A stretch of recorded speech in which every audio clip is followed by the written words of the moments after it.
I only hope that person or people are really good at what they do and make a lot of money. Because if not, it's dead man walking. It's not just criticism of the coaching staff. It's some really nasty stuff. Like, you're really getting at the heart of what a coach is supposed to be.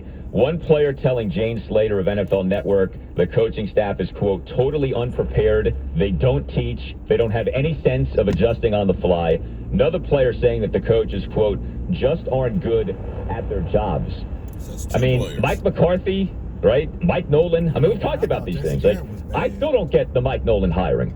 McCarthy, I think you talk to a lot of Packers fans, they kind of roll their eyes when the name Mike McCarthy comes up, but he is a guy who's won some things. I mean, it's not like he's accomplished nothing, and we are still early into this season, and this is a team that, of course, just lost its starting quarterback, and man, that this is already happening. I mean, if you had to say to yourself, okay, which team has had more dysfunction and chaos, Washington or Dallas? The answer is Washington, right? Washington benched its starting quarterback. Washington has had some bizarro things happening at the end of games with not calling timeouts, things like that.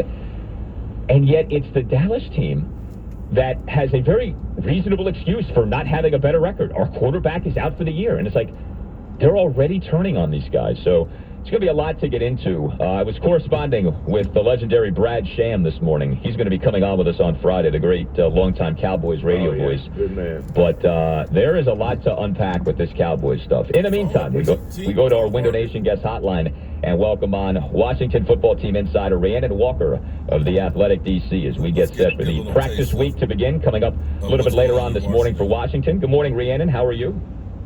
I'm doing well. How are you doing? Hey, what's going on, Doc? How's everything? It's better now. Now that you're here, so you can explain these things to. I'm just asking you, like Vince Lombardi said, what in the hell's going on over there? What the hell's going on? Where do we start? I mean, where do you want me to start? I want you to start at the thing that bothers you the most or confuses you the most. Wow. There's so much that confuses me. It's the sad part. It's just but the offensive game plan. Do you see when you're there? I mean, I just am starting to question the approach, the plan. The plan does not seem to be able to work in terms of the running attack and running game. Yeah, that's kind of like the Giants. I mean, their defense is better than you would expect for an 0-5 team, but that's not to say it's good, it's just to say it's better than one might expect. But I still can't exactly figure out why the running game wasn't more successful against them. If you have games against Arizona where there was some success, if you have games against the Browns and there was some success, I'm a little lost as to why there wasn't a bit more going up against the Giants. So a little bit maybe more of a commitment to it, I suppose. We've gotten used to seeing Antonio Gibson break out for a 20-yard run or get the 40-yard screenplay going and things of that nature. And to your point about what has confused me the most is that they had yards, but I'm still seeing a lot of the same mistakes that were a point of frustration. And so I'm trying to figure out, okay, so then how does this work? You have this guy that has this, each more season, he's been in the league for 3 years. But some of the mistakes, you just watch the interception. I just thought it was pretty egregious watching it, especially rewatching it again. I was like, I don't really see what was being seen there per se. And I understand after the game, it was a misunderstanding of the defense that was being played there. All right, we can drop that there. Man, I guess what Doc Walker is saying is both teams are a mess. I recorded that because we heard a lot of players on the Washington team going after the coaches. One of their cornerbacks and stuff would talk about practice and everything else. They shipped his ass out. They shipped him out immediately. And they ended up firing the coaches at the end of the year. But you heard players that would be talking about, man, we don't get taught the right thing. We're not, doing this. We're soft and things. And they got rid of them. So the thing is if these players, and you don't know who it is, and of course there's a difference of if it's Jalen Smith or D-Law versus, somebody who's, third string guy. There's a difference, It's kind of like Jimmy Johnson said that, he had to make an example of who probably wasn't going to make the team anyway. If it had been Troy Aikman, well, you would explain it to Troy Aikman.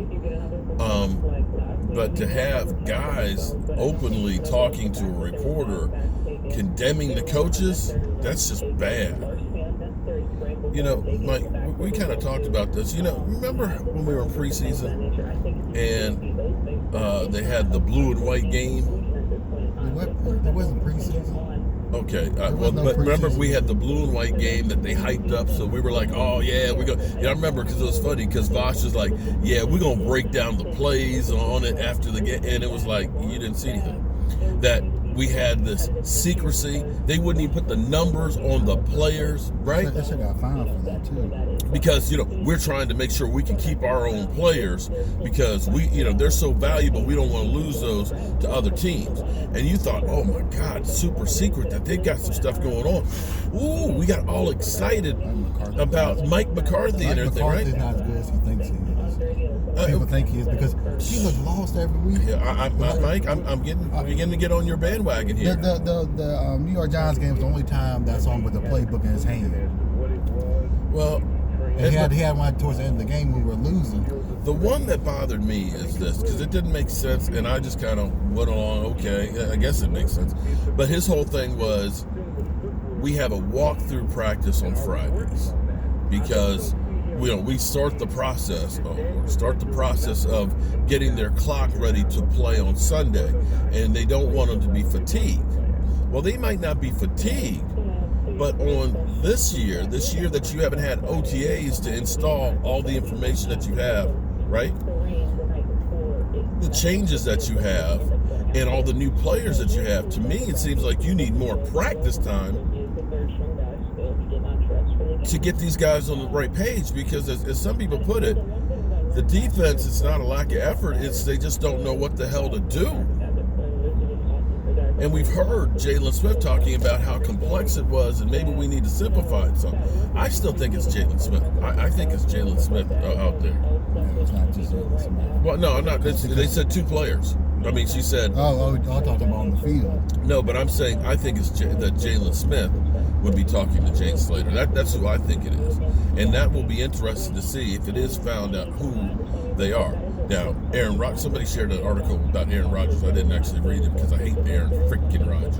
I hate the man. He at least was nice enough to say something at that press conference. But he's killed the Cowboys in the playoffs so many times. I have respect for him. He at least has something nice in my quarterback. Well, he said that basically that's a wrap. You know, that you have somebody, or basically saying they're a coward, that they go out and talk about the team to a reporter, that it's just stay in the locker room. And there is the locker room code. There's truth to that. However, if shit is bad, I hope this doesn't end up being a Jason Garrett situation where we just hold on to him because Jerry Jones picked him, and this is my guy, and we're going to make it work because I'm a genius. Damn ego. The more, I hear about Mike Nolan, I think, for me, I think that the Cowboys have to make a move on somebody to grab a hold of this. Somebody's got to go, either a coach or a player or somebody, to show that they're in charge. Mike McCarthy said he ain't firing nobody. He said that last night when he has confidence, we ain't firing nobody. Nobody is losing their job. Then you're going to lose the team. I think Mike McCarthy already has lost the team. Yeah. This might be one of those. This is a one and done. And we've already seen a couple coaches that have been fired. And at this point, I would have rather just keep this guy for another year. Well, at this point, hypothetically, okay, so, you're hearing Washington, how bad they are, and Doc Walker saying, as bad as things are, we've had worse things happen to us, but we don't have the players turning against the coaches. And here it is, Dallas, you've lost your starting quarterback. You've lost all your offensive line. You've lost players and things, and here it is. You look completely discombobulated. So, yeah, when Washington tells you you're a mess, you're a mess. But I'll say this much. Mike McCarthy might not be firing anybody, right? He might not be. Let us lose to Washington and give up 30 points. No, Mike McCarthy to go. I tell you what. He's the one to say Mike Nolan, you're gone. I tell you what. Let the Cowboys lose badly to Washington, and see if somebody don't get fired, starting Mike McCarthy. I'm telling you. You remember? You right now. You are not just a bad team. You are an embarrassing team that literally looks 100% dysfunctional, and it's just getting worse by the minute. And at this point, I'm going to tell you, and I'll tell you why you do this. If you lose poorly to Washington, pretty much the Eagles are probably in the division. Hell, the Giants might. No, the Giants have, I think, 3 or 4 divisional games coming up. But if you lose to Washington, you got to look at saying, tear this shit all apart. We just literally we got to get rid of players. We got to get rid of coaches, and you get ready for the draft. You got 11 draft picks next year. 11 freaking draft picks. You bring in a whole nother crew of people. You get a new coach in here who's able to pick the players that he wants. And you get a real freaking coach. Because this shit, you got too many guys out on that field that feel entitled, that, I'm a Dallas Cowboy and everything needs to be me. That shit's got to go. You got to make an example of some of these players because you're losing this shit. And, I'm sorry. We got too many guys that are making way too much money but and what not they need to producing. do is take one of these big guys, like one of these stars, and cut him. Or at least try, or at least trade If you him. do that to him, yeah, you'll definitely do that to me. I would say D-Law, but we owe that man too much money. $44 million cap hit if you cut him. And he knows that. There's no incentive for him to do shit. We got paid. So Remember, he was like, maybe I'll sit the season out. My wife's pregnant and everything else. Well, Sit the season out because you got a job regardless. Well, at least if you were setting out, it would save Dallas Cowboys some money. Because we would have kept whatever the Just would have prolonged it. No, actually, we would have kept the money, and then we would have kept whatever you made this year. Would have made this year after you got that money. Cowboys are just a mess. That's all I can say. And we're going to spy in on the Washington team and see if we can get any insight on them. We got 2 teams that can't score. And we got a defense that can't stop people from scoring. Will this be the week that the Washington team has an output explosion? Everybody else has. Why wouldn't they? I saw a clip this morning. Some fool breaking it, Cowboy fan breaking his TV.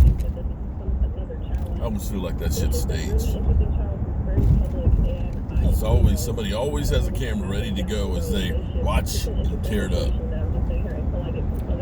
But Cowboys lose to Washington, man. That's rock bottom. Whoa. Yes, and Bergen and Gold's going to be here too. That's going to be... Man. That's All right, y'all. Hope you guys have a good day, man. Shit is bad.